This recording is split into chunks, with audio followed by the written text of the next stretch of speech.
사무엘상 10장 1절에서 8절 말씀입니다.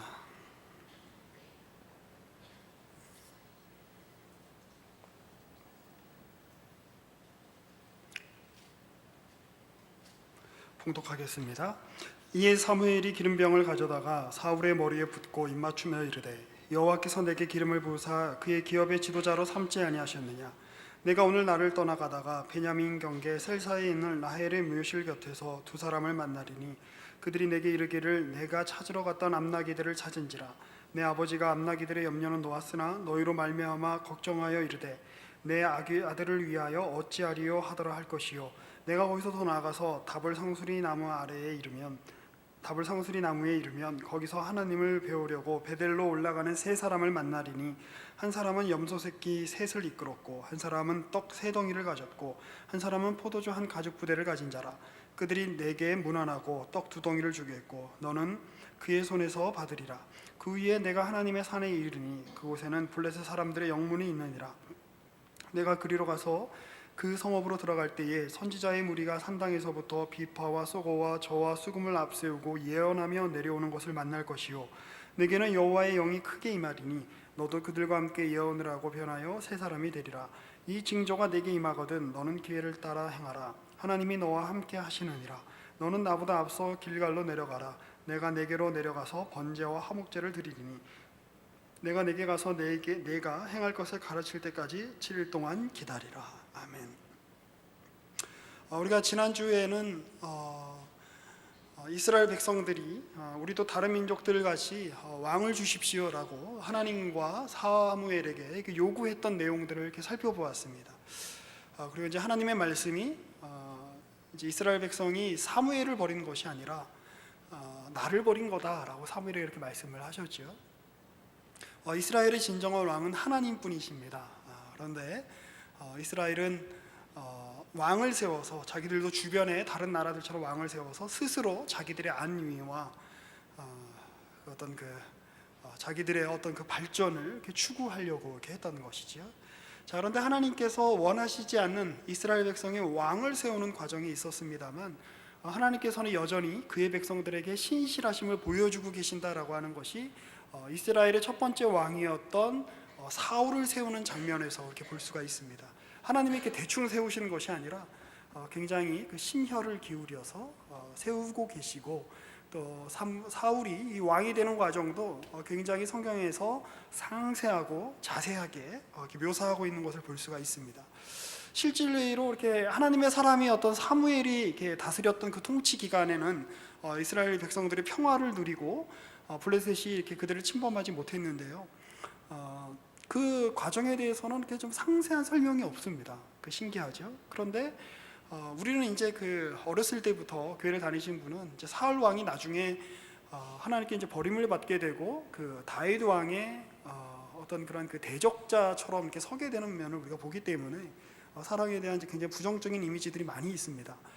그런데 이 사울 왕이 되는 과정을 굉장히 자세하게 이렇게 기술을 하고 있어요. 이 9장부터 한번 보시면, 9장 한번 보실까요? 1절입니다. 이 베냐민 지파의 기스라 이름하는 유력한 사람이 있으니 그는 아비엘의 아들이요 수롤의 손자요 베고라스의 증손이요 아비아의 현손이며 베냐민 사람이더라. 기스에게 아들이 있으니 그의 이름은 사울이요 준수한 소년이라. 이스라엘 자손 중에 그보다 더 준수한 자가 없고 키는 모든 백성보다 어깨이만큼 더 컸더라. 그러니까 사울이 굉장히 그 인물로도 아주 그 출중했던 그런 사람이었던 것 같죠. 3절부터 보시면, 사울의 아버지 기스가 암나기들을 잃고 그의 아들 사울에게 이르되 너는 일어나 한 사환을 데리고 가서 암나기들을 찾으라 하며, 그러니까 이 9장부터 10장의 내용은 이렇게 어떻게 보면 표면적으로 드러나는 이야기는 사울이 암나기를 찾는 이야기입니다. 그러니까 왜 성경에 이런 이야기가 왜 있을까요? 그러니까 자기 아버지가 잃어버린 암나기들을 찾으러 이렇게 막 헤매는 그런 장면이에요. 근데 이제 찾다가 못 찾으니까 사울이 자기 이제 사환들한테, 자기 종들한테, 야, 우리 하나님의 선견자한테, 그러니까 지금으로 치면 이제 선지자한테 한번 좀 물어보자. 그래서 이제 선지자를 찾으러 가다가 사무엘을 우연히 만나게 되고, 그리고 이 사무엘을 통해서 하나님께서 사울에게 기름을 부어 주시고, 이 사울이 이제 베냐민 지파 사람임에도 불구하고 그가 이제 이스라엘의 이제 첫 번째 왕이 되는 어떤 일들이 이렇게 쭉 이렇게 이제 기술이 되어 있는 것입니다. 여기 이제 한번 19절 말씀을 한번 보실까요? 19절부터 보면 사무엘이 사울에게 대답하여 이르시되 내가 선견자니라 너는 내 앞서 산당으로 올라가라 너희가 오늘 나와 함께 먹을 것이요 아침에는 내가 너를 보내되 내 마음에 있는 것을 다 내게 말하리라 사흘 전에 일은 내 암나기들은 염려하지 말라. 그러니까 이 암나기 사건, 사울의 아버지가 암나기를 잃어버리고 그 암나기를 사울 보고 찾아오라라고 이 명령한 사건은 표면적으로 봤을 때 이거 도대체 이 얘기가 성경에 왜 있나 싶죠. 자, 그런데 결국 이 얘기는 사무엘을 만나고 그래서 사울이 어떤 하나님께 붙잡힘을 당해서 사용받게 될 것이다 라고 하는 아주 그 중요한 어떤 매개체의 어떤 일을 하고 있는 거죠. 그래서 20절 보면 사흘 전에 이른 내 암나기들을 염려하지 말라 찾았느니라 온 이스라엘이 사모하는 자가 누구냐 너와 내 아버지의 온 집이 아니냐 하는지라. 자, 이 얘기를 듣고 사울이 이제 대충 알아차립니다.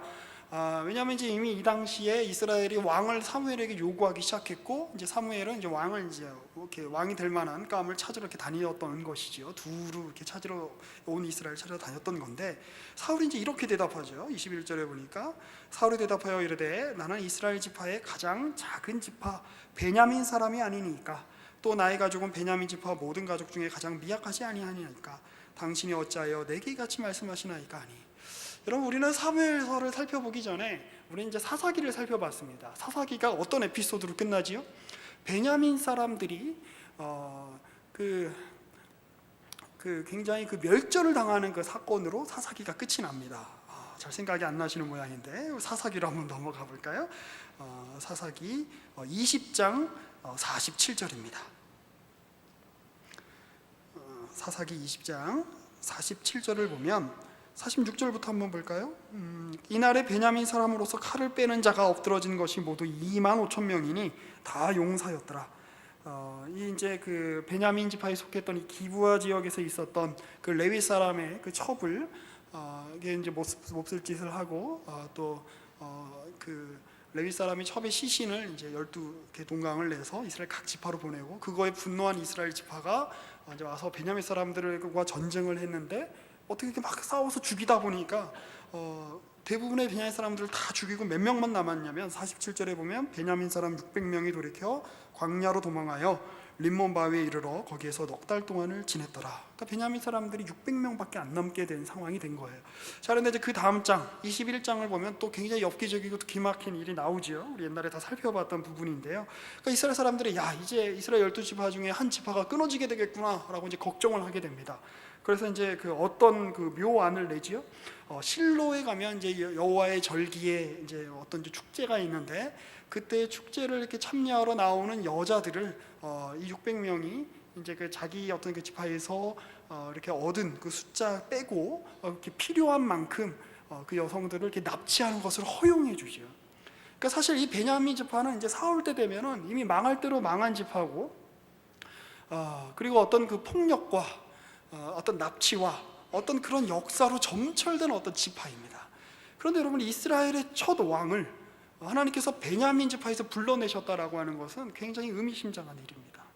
인간의 편에서 보면, 인간의 기준에서 보면 좋은 지파, 강력한 지파, 어떤 영향력 있는 지파에서 왕을 세워야 어떤 이스라엘의 왕권이 돈독히 서게 될 수 있을 것 같은데 하나님께서는 당신님의 주권과 자유로 정말 가장 부족하고 연약하고 또 사사시대의 어떤 그 마지막을 장식했던 사사기의 어떤 내용의 마지막을 장식했던 그런 패역한 어떤 일을 저질렀던 베냐민 지파의 한 구성원에서 사울을 불러내심으로써 하나님의 구원이 얼마나 놀라운가, 하나님의 은혜가 얼마나 그 보편적인가, 하나님의 은혜가 얼마나 우리 인간의 예상을 뛰어넘는가라고 하는 것을 우리에게 이렇게 보여주고 있습니다.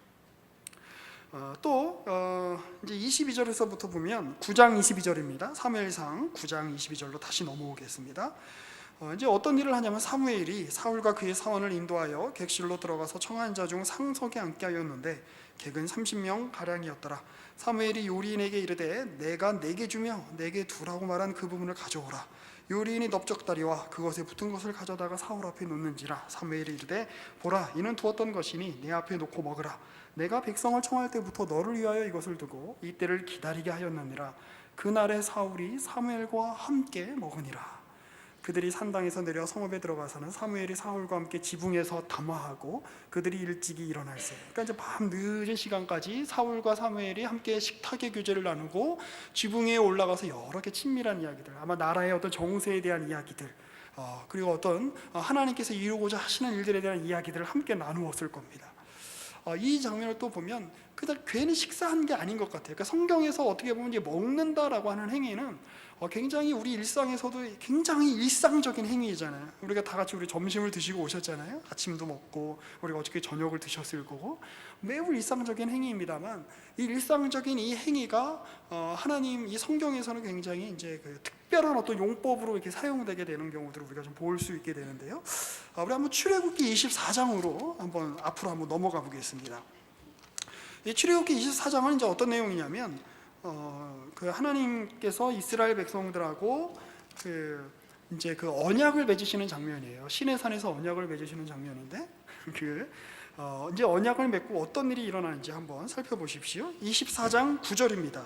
모세와 아론과 나답과 아비후와 이스라엘 장로 70인이 올라가서 이스라엘의 하나님을 보니 그의 발 아래는 청옥을 편듯하고 하늘같이 청명하더라. 하나님이 이스라엘 자손들의 존귀한 자들에게 손을 대지 아니하셨고 그들은 하나님을 뵙고 먹고 마셨더라. 이게 지금 무슨 장면이냐면 이스라엘 백성들이 홍해에서 이제 이렇게 건져냄을 당하고 애굽에서 이제 건져냄을 당하고 시내산 앞에 이르게 되었어요. 그리고 시내산에서 하나님의 임재를 경험하고 하나님이 주시는 율법을 받게 되었고 또 이제 하나님과 언약을 맺게 되었는데 그때 어떤 일이 일어나게 되는 겁니까? 이스라엘의 대표라고 할 수 있는 모세와 아론과 나답과 아비후와 이스라엘 장로 70인이 올라가서 하나님을 보는데 인간의 언어로 표현할 수 없으니까 그의 발 아래는 청옥을 편듯 같다, 하늘같이 청명하다 이렇게 표현하는 거예요. 그러니까 어떤 하나님의 어떤 위엄, 어떤 하나님의 어떤 나타나실 때에 어떤 그 보여지는 어떤 그 거룩함 이런 것들을 이제 표현하고 있는 거죠.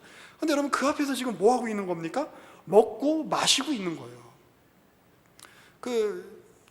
이게 좀 가능한 일입니까? 이게 어떻게 보면 어떤 하나님의 그 위엄 앞에서 정말 그 능력이 많으시고 저 온 그 천지의 그 주인이신 그 하나님을 뵙고 이렇게 하나님 앞에 예배하는데 그 앞에서 뭐 떡을 먹고 그 앞에서 포도주를 마시고 여러분 상상하기 좀 힘든 장면이죠. 사실 우리는 그 인간적으로도 조금 좀 이렇게 지위가 있는 분들하고 같이 식사를 하거나 좀 어려운 분들하고 식사하면 사실 밥 먹기 굉장히 힘들잖아요. 우리가 이제 얼마 전에 우리가 추석이었습니다만 여러분들 참 추석 때 얼마나 식사하기 힘드셨습니까? 이게 안 봐도 다 알아요. 너는 시집 언제 가니?부터 시작해서 취직은 언제 할 거니? 이렇게 이제 대학을 다니는 사람들은 학점을 잘 받았니? 이렇게 굉장히 이렇게 별로 이렇게 나한테 이렇게 이득도 안 되는 것 같은데 친척분들은 나에게 굉장히 어려운 질문들을 이렇게 막 던지죠. 그래서 막 이렇게 음식을 먹으면 송편이 코로 들어가는지 입으로 들어가는지 빨리 그 자리를 피하고 싶고 그런데 이제 그 하나님의 그 영광을 이렇게 막 묘사해 놓고 그 앞에서 먹고 마셨다. 이것들이 무슨 뜻일까요?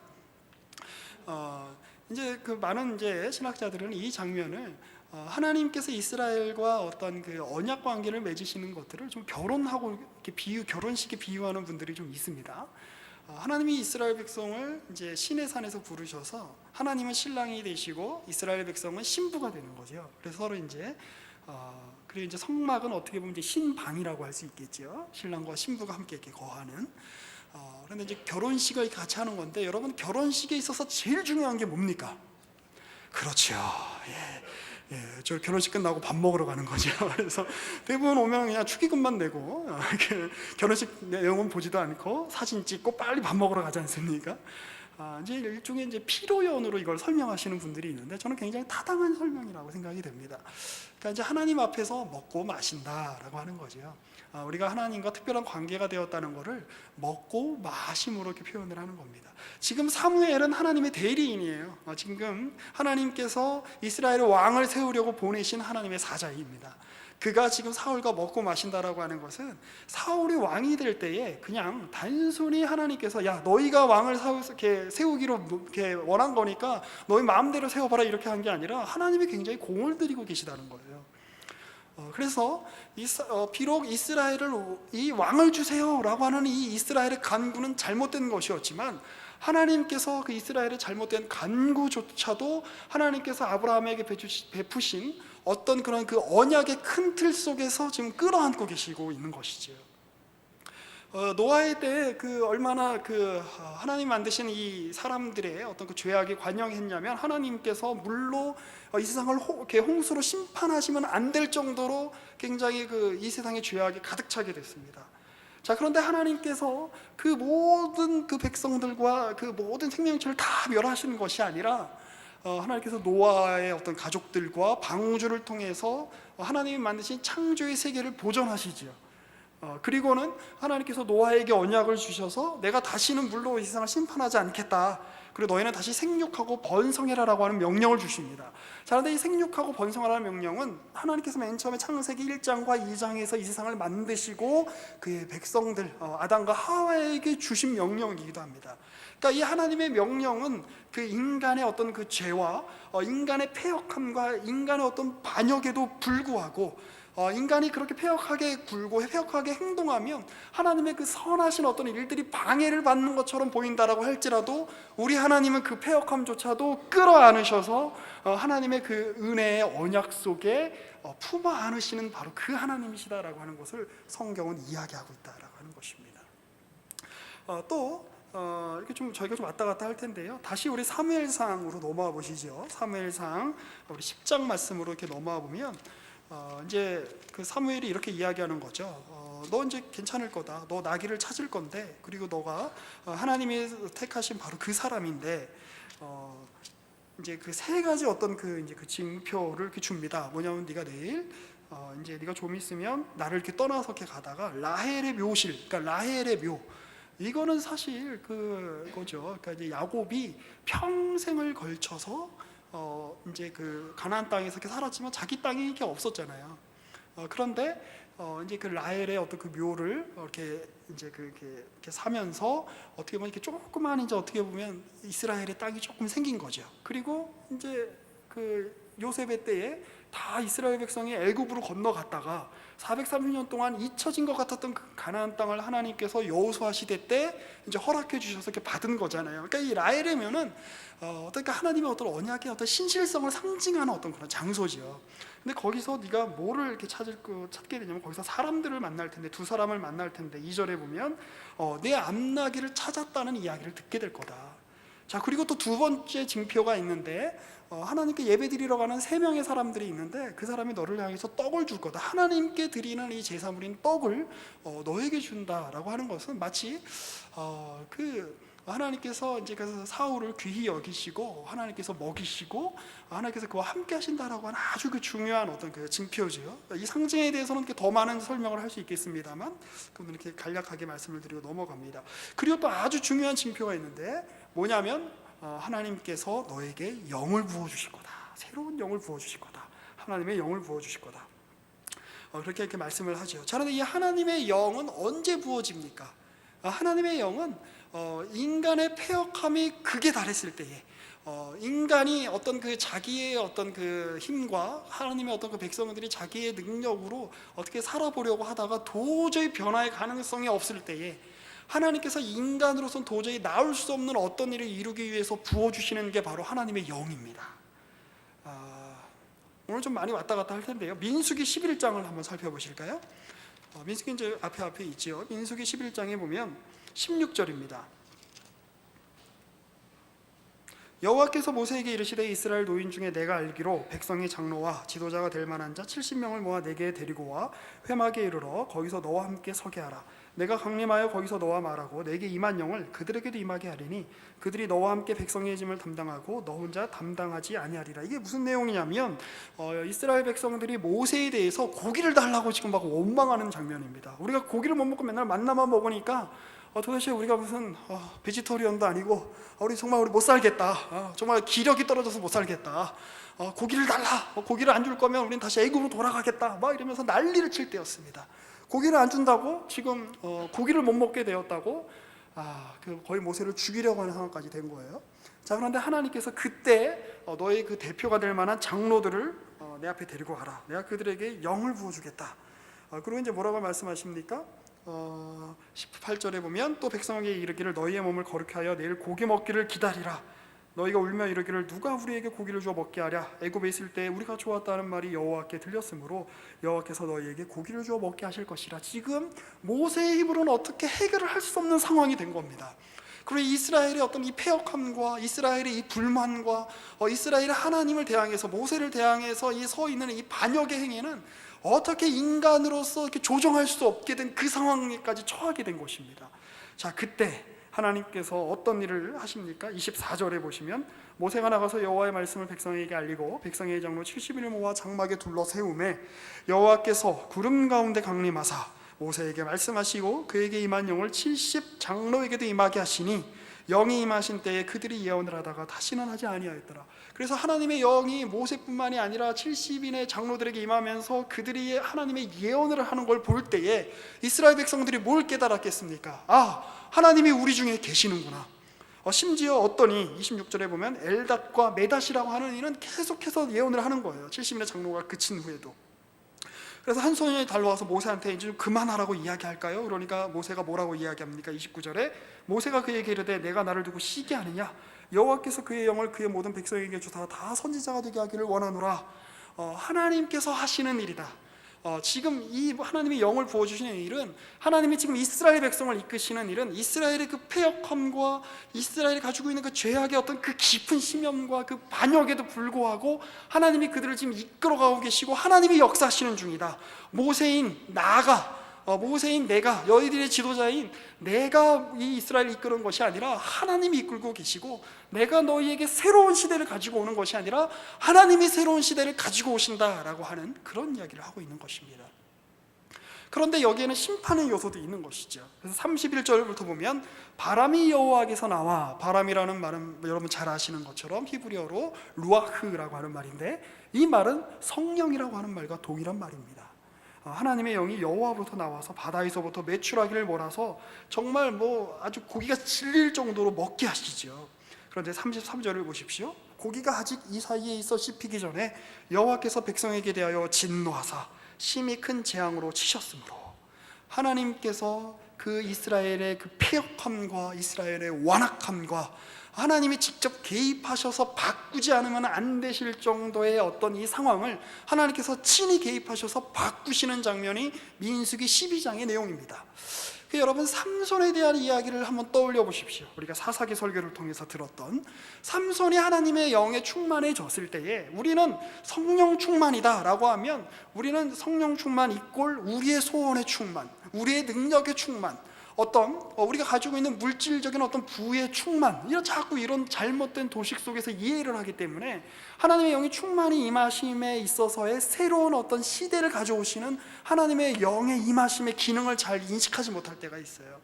그런데 하나님의 영이 임하시는 것은 우리에게 물질적인 부를 주기 위해서 임하시는 것이 아니라, 하나님의 영이 임하시는 것은 우리의 어떤 병이 낫게 하기 위해서 하나님께서 우리에게 성령으로 임재하시는 것이 아니라, 하나님이 아니시면 바꿀 수 없는 그 인간의 현실을 조정하시고, 하나님이 아니시면, 하나님이 직접 개입하지 않으시면 바뀌지 않는 인간의 그 패역함에 대해서 하나님의 주권적인 행사를 보여주기 위해서 하나님의 영이 임하신다는 것이에요.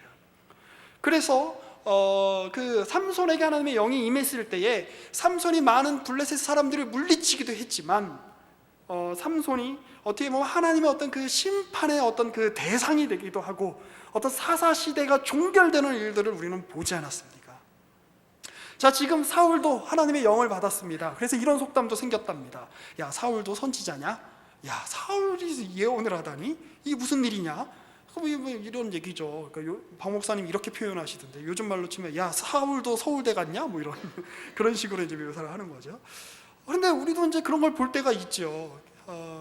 지난 어떤 우리가 이제 교회의 어떤 일들을 볼 때에, 지난 어떤 이 땅에서 일어나는 어떤 그 여러 가지 그 교회의 이름으로 어떤 이루어지는 일들을 볼 때에,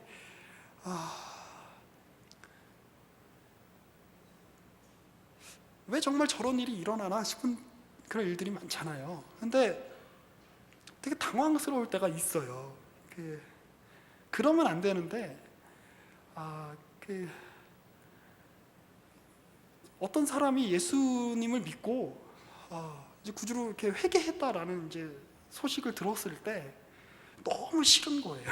제가 그 사람이 천국에 있으면 나한테는 거기가 천국이 아닐 것 같은 그런 느낌. 여러분도 그런 거 느낄 때 있잖아요. 굉장히 끄덕끄덕 하시는 분들이 많은데,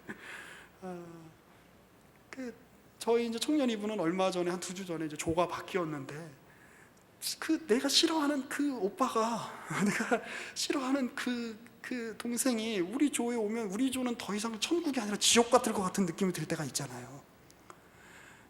저 사람이 회개했다는 얘기를 듣고, 그리고 그 사람이 지금 하는 일을 보면, 그 옛날에 정말 하나님이 그 사람에게 막 기름을 부어주시고 그 사람을 통해서 뭔가 어떤 놀라운 일을 행하셨다는 게 인정하고 싶지 않을 때가 있어요.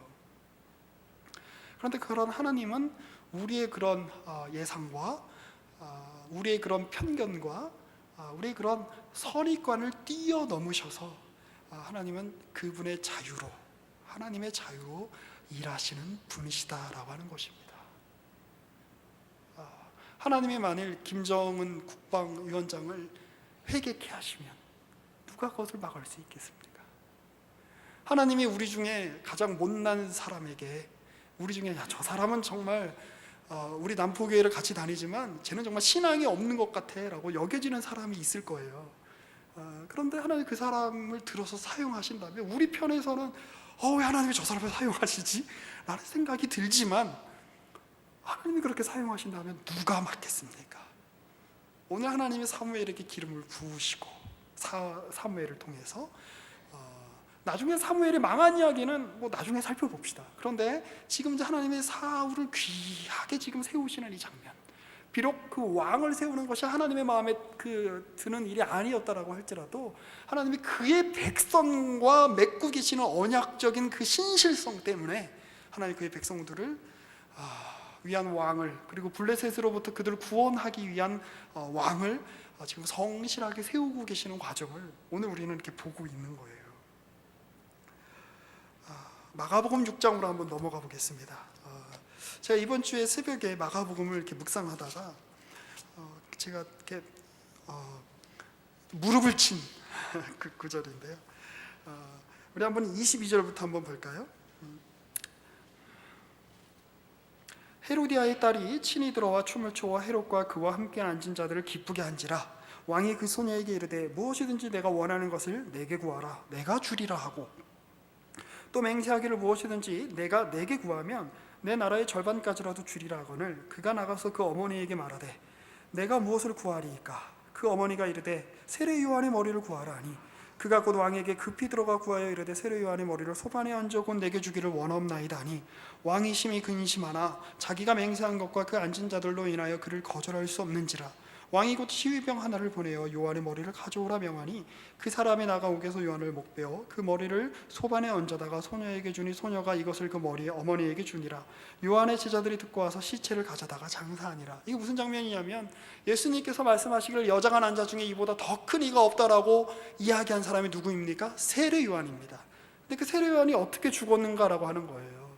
세례 요한은 굉장히 큰 인물이었지만 어처구니 없이 죽임을 당했습니다. 세례 요한은 왜 죽었나요? 헤롯이, 여기서 이제 헤롯은 예수님이 탄생하실 때 그 헤롯 대왕이 아니고 그 헤롯의 아들 중인 하나예요. 헤롯 안디바라고 불렸던 사람인데 분봉왕, 그러니까 영토의 4분의 1 정도만 다스리는, 그러니까 왕이라고 불릴 수 없는 사람이에요. 그 전체적인 권력의 구도에서 보면 그 어떤 뭐 갈릴리와 베세다 지역, 여기는 이제 좀 이렇게 베레아 지역을 이렇게 다스렸던 그렇게 큰 어떤 그 능력이 있던 왕이 아니에요. 그러나 그 사소한 권력일지라도 권력의 무서움은 그거지요. 권력을 쥐고 있는 사람이 권력을 지니지 않은 사람에 대해서 막 행동할 수 있다는 거. 세례 요한이 뭘 지적했냐면, 세례 요한은 왜 죽었냐면 상식을 이야기하다 죽었어요. 그러니까 뭐 어려운 거 이야기한 거 아니에요. 많은 거 요구한 거 아니에요. 그러니까 이제 헤롯이 자기 부인이 있었고 자기 형제에게도 부인이 있었는데, 완전 사랑과 전쟁이죠. 그러니까 어느 날 헤롯하고 자기 형제의 그 부인이었던 이제 헤로디아하고 눈이 맞은 거예요. 그래서 서로 이혼하고 둘이 같이 결혼을 했어요. 근데 당신이 이스라엘의 왕이라면 그렇게 해서는 안 된다라고 이 세례 요한이 끊임없이 지적했는데, 그것에 대해서 이제 헤로디아가 앙심을 품은 거죠. 그런데 이제 기회를 이렇게 보고 있다가 세례 요한이 이제 옥에 갇히게 되었고, 헤롯 왕의 이제 어떤 그 생일날에 잔치를 베풀었는데 헤로디아의 딸, 그러니까 헤롯의 딸은 아니고 이제 전 남편과의 딸이었던 것 같아요. 이제 춤을 추는데 이 춤이 엄청나게 이제 관능적인 춤이었을 거라고 이제 생각이 되죠. 유대 학자인 이제 역사가인 요세푸스에 의하면 그 딸의 이름은 이제 살로메라고 이렇게 알려져 있죠. 그런데 춤을 너무 이제 뭐 그 마음에 들게 추니까 너 소원을 말해봐라, 소원을 말해봐. 그랬더니 이 여자애가 앙큼하게도 뭐라고 소원을 이야기한 거예요. 10대쯤으로 이렇게 예상이 되었는데 세례요한의 목을 주세요 이런 거예요. 세례요한이 왜 죽었습니까? 한 가지 소녀, 한 가지 여자아이의 춤 때문에 죽은 거예요. 너무 억울하지 않아요? 너무 말이 안 되지 않아요? 여자가 낳은 이 중에 이보다 더 큰 이가 없다라고 이야기한 세례요한인데, 그런데 우리가 이 땅에서 일어나는 일들을 살펴보세요. 이 땅에서 상식을 요구하면, 기본을 요구하면 배척당하는 시대를 우리는 살고 있습니다. 이 땅에서 옳은 것, 맞는 것, 당연한 이야기를 하면 죽임을 당할 수도 있는 시대를 우리는 살고 있는지도 모르겠어요. 말이 안 되는 시대를 살고 있는 거죠. 인간의 삶은 언제나 그렇죠. 말이 안 되죠. 그리고 어떨 때는 너무나 개인적으로도 그렇고 공동체적으로도 그렇고 국가적으로도 아주 중요한 일인 것 같은데, 국가의 운명이 왔다 갔다 하는 일인 것 같고 공동체의 운명이 왔다 갔다 하는 일인 것 같은데, 그 몇 사람의 어떤 그 사소한 그런 어떤 그 말도 안 되는 일에 의해서 국가의 운명이 막 휘청휘청 하잖아요. 6.25는 왜 일어났을까요?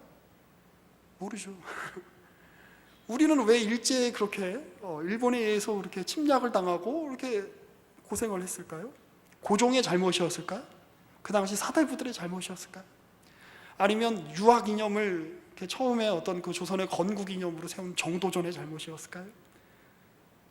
아니면 유학을 만들어낸 공자 때문일까요? 원인을 찾아 들어가면 그 원인을 이렇게 모르겠어요. 잘 어떤. 그러니까 마치 교통사고가 일어난 것 같죠. 우리의 현실은 빵 하고 교통사고가 일어났는데 그 잘못은 누군지 모르겠는 애매한 상황이 너무나 많죠. 분명히 저 차하고 우리 차하고 받았는데 교통사고로 그러니까 잘 안 와닿으세요? 남자친구랑 헤어진 걸 떠올려 보세요. 여자친구랑 헤어진 걸 떠올려 보세요. 사고는 났는데 이게 지금 누가 이게 지금 그 원인을 제공했는지 애매할 때가 많잖아요. 교통사고처럼. 신호등 문제였을까? 아니면 거기에 그 도로가 좀 잘못돼 있어서 그랬을까? 그건 몰라요. 몰라요. 그날 비가 오지만 않았더라도,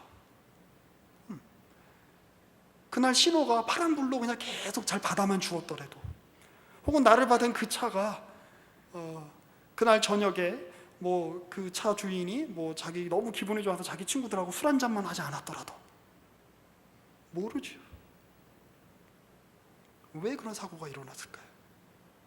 이미 일어난 사고는 지금 내 삶에 엄청난 영향력을 끼치는데, 그런데 제가 그 무릎을 친 거는 이 30절 때문이었어요. 사도들이 예수께 보여 자기들이 행한 것과 가르치는 것을 낱낱이 고하니 이르시되 너희는 따로 한적한 곳에 가서 잠깐 쉬어라 하니 이는 오고 가는 사람이 많아 음식 먹을 겨를도 없음이로라.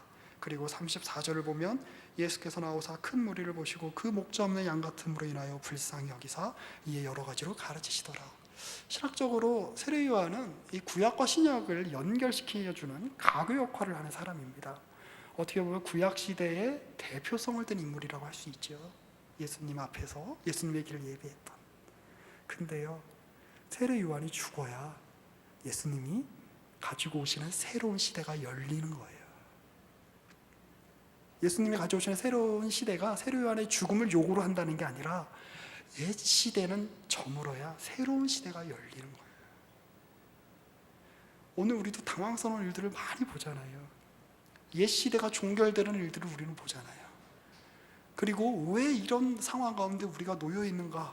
왜 하필 우리가 기독교 신앙을 가지고 우리가 한참 앞으로 우리 살 길이 많은데 이제 평생 동안 예수 믿고 평생 동안 그런 어떤 그런 그 좋은 거 그냥 다 누리시다가 죽을 날 얼마 안 되신 분들의 어떤 그런 그 벽에 똥칠하는 행위 때문에 왜 우리가 지금 욕을 먹어야 되는가? 이런 생각이 들 때가 많죠.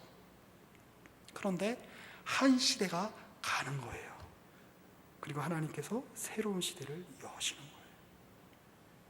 그런 차원에서 우리 그 사울이 왕이 세워진 이야기를 다시 한번 살펴보시죠. 우리는 나중에 사울이 버림받을 거다라고 하는 이 사실을 알기 때문에 사울이 왕이 되는 과정에 대해서 우리는 깊이 있게 잘 숙고해 보지 않았어요. 그러나 지금 하나님께서 사울이 왕이 되는 과정조차도 매우 신중을 기하시고 매우 복을 주시고 이스라엘 백성을 위한 어떤 중요한 사역으로 지금 일하고 계신다라고 하는 것이에요. 여러분, 성경적인 의미에서 거룩이라는 게 뭡니까? 어떤 우리가 예배를 잘 드리고, 어떤 우리가 11조를 잘하고, 어떤 우리가 율법을 잘 지키고, 이런 의미라기보다는 성경적인 의미에서 거룩이란, 성스러움이란 하나님과의 관계인 거예요. 자, 그런데 이스라엘 그 자체에는 하나님과의 관계를 유지할 힘이 없어요. 능력이 없어요. 그런데 하나님이 지금 끊임없이 사울에게 하나님의 영을 부어주시고, 그 패역한 사사시대 때 삼손에게 하나님의 영을 부어주시고, 하나님이 그 패역한 엘리 제사장과 그의 아들의 시대에 사무엘에게 하나님의 영을 부어주셔서 끊임없이 하나님께서 나는 너희 이스라엘의 하나님이다 라고 지금 주장하시는 그 과정 속에 있는 거예요. 그래서 지금 이스라엘이 헤매는 이 과정, 사울이 나귀를 찾는 것 같은 어떻게 보면 사소하고 자질구레한 이 일조차도 하나님의 거룩한 성스러운 이스라엘의 역사 속에 편입되어 있는 것이죠. 그래서 사울이 나귀를 찾으러 가는 그 날은 사울의 입장에서 보면, 인간의 편에서 보면 아무것도 아닌 날처럼 보이지만 이스라엘 역사 전체에서 놓고 보면, 하나님의 관점에서 보면 그 하루는 하나님이 거룩하게 하신 날이고, 하나님이 일하신 날이고, 하나님이 성례전적으로 변화시키신 날이다라고 하는 것이에요. 좋은 영화들은 대부분 지루합니다. 제가 최근에 좋은 영화를 하나 봤는데, 그리스 감독인 테오 앙겔로푸스라고 하는 사람이 만든 영원과 하루라는 그 영화가 있어요. 잠이 잘 안 오실 것 같은 분들은, 요즘 불면증으로 고생하시는 분들은 한번 보시면 너무 좋습니다. 5분 안에 잠드실 수 있어요. 근데 그 영화의 주제는 그겁니다. 그 주인공이 어떤 문학가인데 자기 인생의 전체를 담을 만한 단 하나의 어떤 시어, 단어를 찾아서 계속 고민을 하는 거예요. 근데 이제 자기 그 병상에 누워있는 자기 어머니 앞에서 막 우는 장면이 나와요. 괴로워하면서, 어머니 인생은 왜 이렇게 이방인 같을까요? 지금 나이가 죽을 때가 다 됐는데, 70이 막 다 돼가는데, 왜 나는 한평생을 살았지만 내 삶에서 안주를 못하고, 내 삶은 끊임없이 나는 내 삶 속에서 살고 있지만 너무나 익숙한 내 삶 속에서 나는 왜 그 익숙함을 이렇게 경험하지 못하고 끊임없이 이방인 같은 어떤 그런 느낌을 가질 수밖에 없을까요? 이런 요지 이야기를 해요. 그런데 그가 어떤 이제 난민 소년을 만나게 되고, 그 소년과 좋은 하루를 보내게 돼요. 근데 그 소년과 헤어지면서 그 소년이 어떤 말을 알려주는데, 너무 늦었다라고 하는 말을 알려줘요. 그리고 나서는 그가 깨달았어요. 뭐냐면, 이제 그의 아내가 먼저 죽었던 걸로 예상이 되는데, 어떻게 보면 그가 이전에 인생이 뭘까라고 막 인생을 다 담을 수 있는 시어가 과연 어떤 게 있을까라고 막 그 현학적으로 고민하던, 그러면서 간과했던 일상의 장면들이 계속해서 펼쳐져요.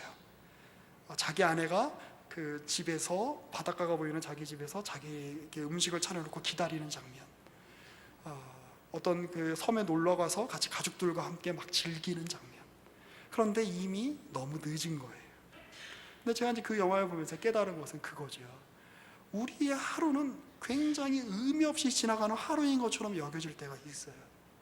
그리고 어떤 특별한 인생 전체를 우리가 담을 만한 어떤 특별한 어떤 깨달음이나 어떤 극적인 변화나, 아니면 어떤 그 초월적인 어떤 하나님의 개입이 있어야만 내 삶이 의미가 있는 거 아닌가라고 여겨질 때가 있어요. 그런데 오늘 사울이 나귀를 찾아 떠난, 그리고 헤매는 그 과정조차도 하나님이 사울을 왕으로 삼기 위해서 사용하시는 하루였고, 하나님이 이스라엘 백성들의, 하나님은 놓지 않으시고 이스라엘 백성들에게 역사하고 계신다는 것을 여실하게 보여주는 하루였다는 거죠.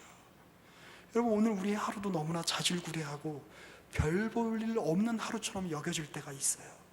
그런데 그 하루가 하나님의 손 안에 놓여져 있기 때문에 우리의 하루는 영원과 맞대어 있는 하루다라고 하는 것입니다.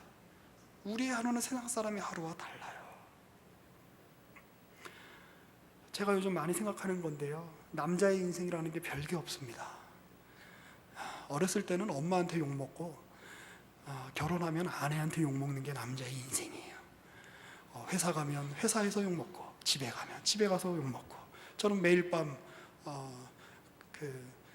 이제 이런 얘기하면 안 되는데 매일 밤 우리 애가 쌓아놓은 똥기저귀를 치우면서 애가 남겨놓은 설거지를 하면서 남자의 인생이란 별게 없구나를 매일매일 경험하면서 매일 저녁마다 경험하면서 잠자리에 듭니다. 아무것도 아닌 것 같은 우리 일상이죠. 그러나 하나님이 그 일상을 거룩하게 하셨고 하나님이 사용하시는 어떤 과정으로 삼으신다는 거예요. 우리는 자꾸 어떤 좋은 결과만을 생각합니다. 우리는 자꾸 어떤 뛰어난 일, 다윗이 골리앗을 탁 넘어뜨린 일, 아니면 아브라함이 이삭을 탁 바치기 위해서 모리아산에서 칼을 꺼내드는 그 장면만 생각합니다. 그런데 성경은 끊임없이 우리에게 보여주는 게 뭐냐면, 아브라함이 그 모리아산 꼭대기까지 가기 위해서 거의 10장이 넘는 그 장수가 필요한 거예요. 성경으로도. 지금 다윗이 나오기 위해서 사울 왕이 지금 계속 나오고 있는 거예요. 하나님 우리의 과정을 중요하게 여기신다는 거예요. 그래서 여러분, 어떻게 보면 우리의 성도의 삶은 간장과도 같습니다. 무슨 얘기냐면, 가끔 TV 프로그램 보면 종갓집 간장 같은 게 나와요. 아니면 종갓집 된장. 이렇게 된장을 항아리에 이렇게 담아놓고 1년 지났다고 해서 그 종갓집 된장이라고 하지 않습니다. 종갓집 간장이라고 하지 않습니다. 적어도 한 50년쯤은 지나야 이거 종갓집 간장이다 라고 이야기할 수 있죠. 그 간장이 항아리에 이렇게 둘러싸여서 봄, 여름, 가을, 겨울을 겪어야 되는 거예요. 그 과정이 필요한 거예요. 수십 년이 필요한 거예요. 수십 년이 지나서 어떤 도달하게 된 어떤 그 좋은 경지, 우리가 바로 그것 자체가 중요한 게 아니라 거기까지 가게 되는 시간과 과정을 하나님이 다 사용하신다는 거예요. 오늘 우리의 인생도 아무 의미 없을 때가 있죠. 우리의 삶도 세상 사람들과 똑같이 봄, 여름, 가을, 겨울을 다 겪습니다. 그러나 우리의 삶은 성령께서, 하나님께서 항아리처럼 우리를 품고 계세요. 그래서 상하지 않고 썩지 않고 하나님이 거룩한 어떤 것으로 바꿔나가고 계신 중입니다. 그 하나님의 일하심 속에 오늘 우리는 또 한 번의 추석을, 명절을 보냈습니다. 그 하나님의 일하심 속에 우리는 또 한 번의 가을을 맞게 될 것이고 겨울을 맞게 될 것이고, 시간이 지나면서 우리의 눈가에 주름은 깊어지게 될 것입니다. 흰머리도 많이 나오게 될 것이고. 갑자기 우울한가요? 매일 이별하며 살고 있구나라고 이야기했던 어떤 위대한 시인의 말처럼 우리 매일 이별을 경험하고 적적함 속에 그걸 우리가 경험하며 살게 될 것입니다. 그러나 우리의 인생 그것 자체로 끝나는 것이 아니라 하나님이 그러한 우리의 일상을 사용하셔서 하나님이 원하시는 어떤 것을 만드시는 그 과정 속에 오늘 우리가 있는 겁니다. 기도하겠습니다. 살아계신 하나님, 주님께서 사울을 세우심으로 비록 이스라엘이 왕을 요구하는 것이 하나님의 뜻에 합하진 않았지만 하나님께서 여전히 이스라엘의 하나님이 되어주시고 이스라엘의 하루하루와 이스라엘의 삶과 이스라엘의 역사 전체를 통해서 이스라엘을 거룩한 하나님의 백성으로 만들어 가시는 그 하나님의 일하심을 우리가 다시 한번 기억하게 하여 주시옵소서. 마찬가지로 오늘 우리의 일상도 자질구레하고 별 볼 일 없는 것 같고 아무것도 아닌 것 같은 시간의 연속 속에 있지만 하나님이 그 시간 속에서 우리를 하나님이 원하시는 어떤 것으로 만들어 가시고 하나님이 원하시는 어떤 모습으로 변모시키기 위하여 우리를 품고 계신다라고 하는 사실을 기억하게 하여 주시옵소서. 예수님의 이름으로 기도합니다. 아멘.